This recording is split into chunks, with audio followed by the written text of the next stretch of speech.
What is up, guys? Today I will be telling you about 3 statement making fragrances.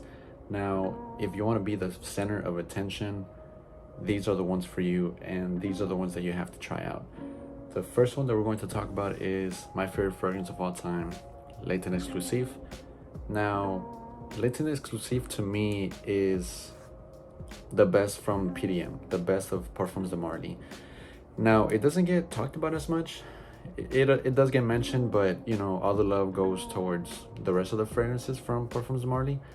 But to me, this is just a masterpiece, and it overtakes the rest of them. Even the original Layton, I can care less for the original. It's talked about so much that it just makes me not even want to try it out or buy it for myself. Now, whenever I first smelled this, I also smelled Layton side by side, and this was the one that I went with. A lot of woodiness, powdery, sweet, spicy, just slightly spicy, and slightly animalic. Now, the animalic, as I mentioned, it's very minute. It's not anything that's going to scare you away, and I feel like that animalic touch gives this fragrance that extra humph to it. Although this is very rich, very luxurious, deep, robust, and elegant, there is some expressiveness to this, coming from the watery notes, coming from the florals, the rose, and I can't remember the white florals specifically, but there's some white florals in here and some citruses. Now that livens up Nuit Exclusive, and it makes it be very well put together, very well blended, and very likable, and very easy to appeal, you know, to others. What stands out to me the most is the animalic notes, the coffee, the patchouli, and the geranium, and also the vanilla. The geranium does tie it to the original Layton, but not entirely. You still get the original Layton DNA in here, but this is a lot more deep. My experiences with Nuit Exclusive have been stellar, right? Every time that I wear this, I am just the center of attention. This will permeate through the air, and this will project off of your skin like crazy. This stuff is nuclear. Never offended anyone while I was wearing this. If anything, people would tell me, wow, you smell really good. And I've also received, that's my favorite fragrance that I have smelled on you. The only downside to Nuit Exclusive is the fact that it's not as versatile as the original Layton. I can only wear this, or I choose to only wear this on special occasions, on a night out. To me, this screams night out, special occasion, no ifs, ands, or buts, because that is what makes this fragrance come to life. It makes the experience a lot better when you're wearing it on that special event, that specific occasion. I don't go nose blank to this, not one bit. I can smell it all the way to the next day. I'm constantly smelling it through the air, constantly getting whiffs of it. No matter where I'm at, this stuff lingers. This lasts, and you definitely get your money's worth. I paid full retail for this when I first went to Nordstrom and smelled it. I don't regret it, not one bit, just because to me this is the best men's fragrance currently, in my personal opinion. And I'm sure there's other people that agree with me, but I am one of those that is a huge Nuit Exclusive fan, and I will continue to rave about this. I will continue to talk about it as much as I can. This is definitely something that you have to get your nose on if you haven't just yet.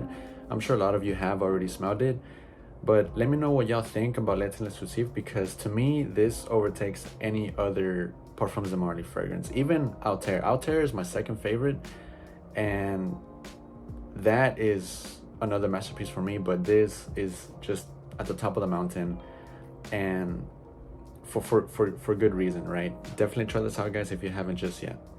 The next fragrance that we're going to talk about is a newer release, and it goes by the name of Grandmaster. This stuff is, whew, man, off a first spray, you have to be careful, because this thing is so pungent, and it will punch you in the face. It really will. Now, it's ambery, it's spicy, it's floral, balsamic, smoky, It's very dark. To me, it comes off very dark off the top. But once you give it some time to dry down, that's whenever the rest of the fragrance comes to life, and it's a lot more enjoyable. There is some coffee in here, there is some violet, and there is some fruitiness. All sorts of roses in here. There's rose water, there's May rose, and I believe peony. And also there is this panettone note, which give this almost a gourmandy type of feel. This is not a gourmand by any means, but that panettone note gives it this nice sweetness to it. Mixing with the coffee, mixing with the ebony. The ebony, well, that is what gives it this darkness to it. At the base, to me, this is where it really shines. The incense, the ebony, the panettone, giving it this smoky, balsamic, sweet, dark feel. And it's very smooth. It might sound like it could be a little harsh because of the ebony and the darkness that it adds to the fragrance. It's very well-rounded at the base, and that to me is where I enjoy this the most. It's not gonna be for everyone. It's gonna be decisive, yes, but to me, it takes a certain character to pull this off. It might put some people off, but at the end of the day, if you can wear this with confidence, that's all that matters, really. I paid full retail around a little over $400. I believe it was $430 for this. So, you know, my bank account took quite a hit, but hey, I don't regret it, not one bit. I enjoy it. I can't get over it. It's really, really nice. So definitely something to try out. The last one that we're going to talk about is a discontinued fragrance, and I was very fortunate and very lucky to find it. I actually traded, I believe it was Invictus Victory and Azara, the Most Wanted Parfum. I traded those two for this fragrance, and it was definitely worth the trade. And we're talking about Post of the Night by Issey Miyake. Ambery, woody, sweet, coming from the vanilla, very balsamic and aromatic, and a hint of an animalistic feel to it. Not too much, but it's another fragrance that is not gonna be for everyone. It can be decisive, but something that would definitely make you stand out from the rest. Off the top, you get that incense. Transitioning to the mid, you get some amber, tonka bean, and patchouli.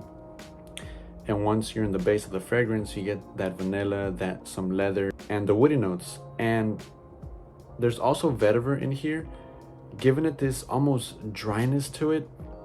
And it's just, you know, the most common type of vetiver. To me, vetiver comes off a bit dry, right? And it gives it a very masculine touch to a fragrance, and that's how it comes across here. I wish I could tell you guys more about it, but I have yet to give it some more, so I can't really tell you guys my full experience with it. But once I do, I will be coming back with a full review and letting you guys know how my first experience went with this fragrance. And one thing about me is, whenever I'm going to wear a fragrance for the very first time, I have to make sure that I'm going to wear it on the right occasion, the right type of day, making sure that the weather is situational for the fragrance, because I want my first experience to be memorable. I want to remember that experience, that scenario, whenever I smell this fragrance.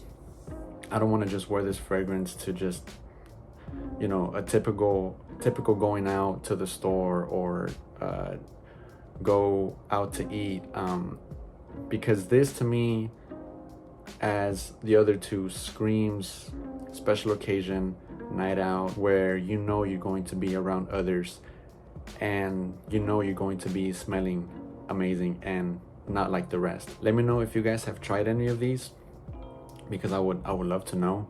I always want to hear you guys' thoughts about the fragrances that I speak about, just because, you know, it's always nice to read you guys' comments. Until next time, guys, take care.